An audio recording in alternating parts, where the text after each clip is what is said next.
Hey guys, welcome back to the channel, and today we're going to be reacting to why these things are okay in France but illegal in the US of A. Totally normal in France where I come from that are either banned or straight out illegal in the US. And one of them is actually this tiny French cheese that almost got me into a lot of trouble at JFK a few years ago and had me accidentally break the law in the most French way possible. So, when I'm flying from France to the US, I like to bring a few snacks to eat in the plane. On that specific day, among other things, I had chosen my favorite French cheese called Rocamadour. And you can buy these at any supermarket in France. They're very normal. And they often come in a 3-pack. So during the flight, I ate 2 of the cheeses and I had 1 left in my bag when I landed. I go through immigration, everything is normal, and then when I go through customs, something really weird happens. I get flagged by one of these super cute police dogs. At the time, I thought we were looking for drugs, so I'm like, this must be a mistake, I'm not carrying anything illegal here. So I had to unpack my bag and take out everything. And then when the custom agent saw the cheese, he actually told me that I couldn't bring it into the US. And that's when I noticed that the really cute dog is actually here to look for banned foods, and that I was probably in trouble. But luckily for me, the custom agent was very nice. He saw that this was a leftover of my snack, and he told me that I could just eat it and not have to pay any fine. But some other people were not as lucky, and apparently this is a very common... Yeah, you cannot bring any meats, cheeses. The reason to not bring bugs and foreign species to the country. I believe it's the same way, other way around. You cannot bring live not like animals, but live species. Like plants also you can't bring. Makes sense. It's just flora fauna is different in different continents. You don't wanna. I don't know. It's just for precautions. I don't think it's that big of a deal, I guess. Issue in the French community. Now, you can bring if it's sealed, though. Like, as I said, you can bring meats, but I think if it's vacuum packed, like, from the factory, I think you can bring.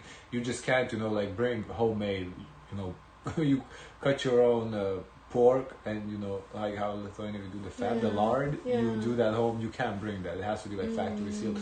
So I think the problem with the cheese is not that she brought the cheese, is the fact that she had it open. If it was sealed, like a factory sealed cheese, because my mother brings me factory sealed cheese all the time.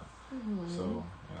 In the US, French people often bring a ton of cheese with them and get fined crazy amounts because they don't know the law. So the reason why is that the cheese I brought with me was made with raw milk. And you can't just bring unpasteurized cheese into the US. They need to have been aged at least 60 days like Parmesan. And apparently raw milk is a very controversial topic in the US. There's a big debate on whether it's safe or not. Some states allow it, some others don't. In general, it's federal law that raw milk cannot be sold across state lines. In France, around we saw this in the banned foods in the US. Yeah, I remember. I remember seeing some disgusting stuff from that list. Yes, the cheese with the worms. Oh. Honestly, I thought she was talking about that cheese initially. I was like, no shit, you can't bring that. Actually made with raw milk, and you can also find raw milk at random stores. And I personally have been consuming some kind of raw milk since I was a little kid because I actually grew up next to a Rocamadour cheese farm. But even in France, we recognize that raw milk is not for everyone and can be dangerous. Pregnant ladies usually avoid them. It's not recommended if you have a fragile immune system as well, or if you're a little kid. I drank it when I was a kid. I don't know. I don't think it's. I don't know much about it, so to speak on the topic, but I know I drank it, because we had a cow, like my great grandma had a cow, so you milk it and you drink it. I don't know. But I didn't care at the time. And cheese is not the only French food that's banned in the US. There's surprisingly many crazy French foods that are banned. But the main thing that surprised me when I moved to the US was actually the very restrictive laws towards alcohol. So in France, we have one of the least restrictive laws around alcohol. You probably know that we're a big wine country, so alcohol is a big part of the culture. And on the opposite side, the US is very strict about alcohol. When I first traveled to the US, I didn't know anything about that. And I was very surprised that you can't drink in the street, for example, in many cities, when it's completely legal in France and even a fun thing to do. I think she's talking more so about public intoxication than the alcohol, because I feel like some European countries are way more restrictive than here. In Sweden, I think you can buy alcohol on Sundays. There's only one store that sells the alcohol in the whole country. In Lithuania too, there's only certain hours you can buy. Wow. Here in the States, it's pretty lenient. I guess comparing that is true. You can have open alcohol container. But if it's covered, you could drink. But yes, if you cover, that's why sometimes there is these gloves for glasses, for cans, or for bottles. If you put it in there, then they can't say nothing too, because they can't know. But yeah, you cannot have an open bottle and carry. That is illegal. It's a cultural thing. In summer, you'll find so many people drinking wine outside in the park, and it's 100% legal. Also, the drinking age in the US is 21, and it's 18 in France. But actually, a lot of us have even tried alcohol before that. Like, for example, when I was younger, my parents had me try a few sips of their wine as a way to educate me about the different wines and different types of grapes. So obviously, both in France and the US, if you're driving a car, you can't drink at the same time. That's very normal. I didn't know that in the US, the passengers also can't drink. Like, for example, it would be very normal to finish your glass. What? No, but she's a little misquoting it, I guess. A passenger can be drunk. A passenger cannot drink in the car. In the car, it is illegal to have an open alcohol container. Like, if I'm driving a car, you can't be sitting there on the passenger side sipping beer. Once again, if you have it covered and everything, that's a different story. But you cannot have an open container. That is illegal. Of wine from a picnic in the but car. You can be drunk in the car. You can be wasted. You just can't be drinking in the car. You know? Or if you're going to a party, having just open cans of beer. And that is very illegal for people who live in the US. But another thing that would surprise most Americans is how easy it is when you live in Europe to move to another country and start working there without a visa. So if you have an EU passport, you can live and work anywhere in the EU. Like, just to give you an example, when I was in college, I actually studied in London, back when the UK was still part of the EU. And moving there actually took me no time. Like, I just took my bags, moved there, and the day after my arrival, I applied to a coffee shop job and got it. They asked for almost no paperwork. They just told me that if I wanted to get paid, I'll have to pay taxes and register to have a tax number. And that's how easy it was to move. And it's like that with pretty much every country in the EU, so it's very easy to move countries if you have a European passport. But first, if you want something that will make your daily life easier, you should check out today's sponsor, the phone case video on your figure set or video click mode. All the iPhone you can either choose click the link in handy, even though everything that I'm next to are a bit R-rated, but for the sake of YouTube, I will keep it family friendly, even though everything that I'm about to tell you is fully allowed in France. So on YouTube, whenever I upload a video, I have to tell them if my video contains inappropriate language. Any types of swear words are not really encouraged, and other words that a lot of YouTubers who use them will actually censor. And it's because YouTube is an American company, and in the US, for example, there's words you can or cannot say on national TV. In France, there's no such thing. You can swear on national TV, that is not an issue, and actually one of our old presidents did it, and became an old internet meme. He was our president many years ago in 2008, and he has been having a few troubles recently, let's say, but one of the main things we remember from when he was president is this moment where he apparently bumps into someone who tells him to not touch him, and to that our ex-president answers. Which is basically his way of telling this person that they should go away in not very polite terms. So just to give you a bit of context, this exact clip I've shown you, I remember seeing it as a kid on the main news broadcast on one of the biggest French TV channels at around 8 p.m. And there was no censoring at all. In the US, movies will have... I mean, I don't know.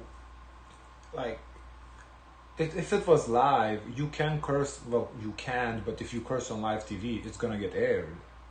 Like, you can't. You're gonna get fined. But you know, like, it is what it is. Like, so if that was the case like that in France, you know, where it's, you know, he cursed. I'm assuming she said it's legal, so there's no fines. But like, people just don't curse. You don't come on TV program like and just start cursing. I don't think it's like that. So it's not illegal, yeah, but I still don't think people do it. I don't think. And there's difference in public channels and private channels. Yes, here in the States, if it's a cable channel, is it cable or? Yeah, I think cable. I think if it's cable.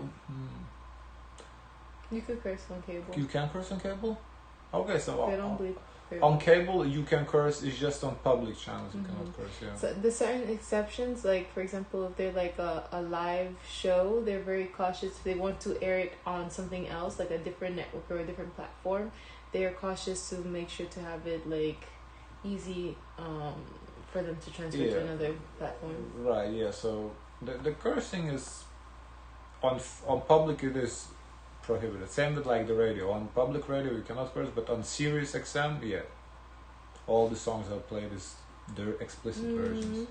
Actually go to great lengths to avoid an R rating, which means you can't go see the movie if you're under 17 without an adult being present. So that's why a lot of American movies try to avoid swear words, because if you want to keep it PG-13, you're actually only allowed to use the F word once. In France, let me tell you, the rating system is a bit wild. Like, it is not uncommon to have full frontal nudity in family-friendly movies. Like, for example, recently, like a lot of people, I watched The Substance. This is a very graphic and scary movie, and as a full-grown adult, I was so scared scared that I couldn't finish the movie. There is a lot of violence, a lot of nudity, a lot of graphic scenes. It is an R-rated movie in the US, no question. In France, the movie is just not recommended for viewers under the age of 12, which is this little sign, which I feel is way too young to be watching that type of movie, and really shows us how permissive France is. Like, I often joke that is pretty permissive, yeah, if that's the case.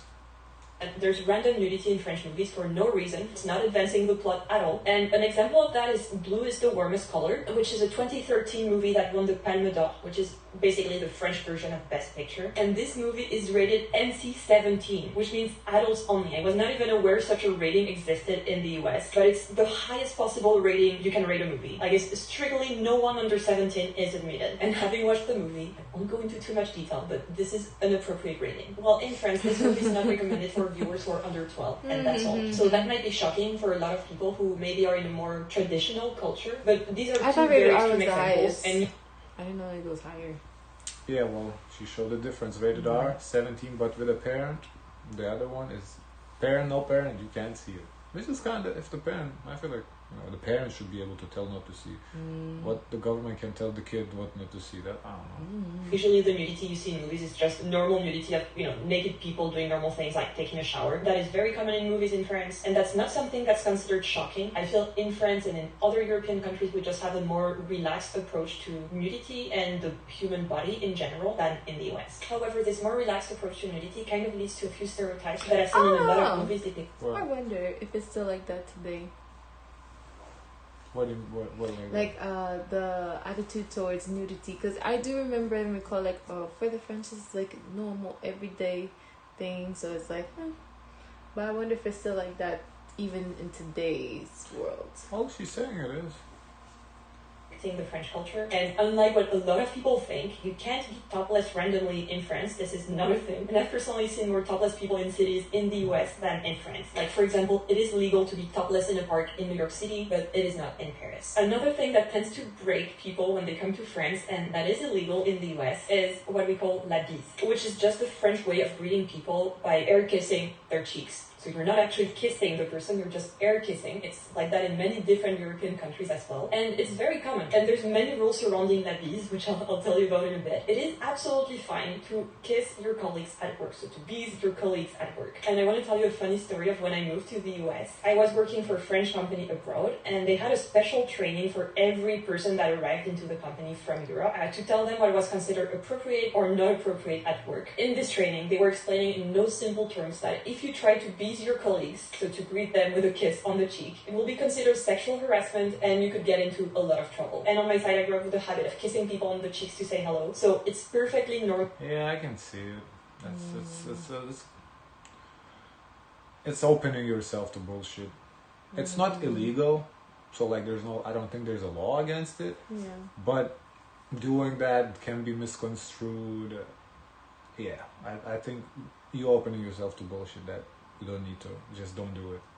Normal to me, it's just like someone would hug another person. It's very, very normal. But even hugging at a workplace is not exactly, I don't know, if appropriate to hug someone at a workplace. It's just a lot of opportunistic people, and you do that and they'll sue you. Especially if you're in a higher position and you do it to someone lower position, you'll do that and with good intention.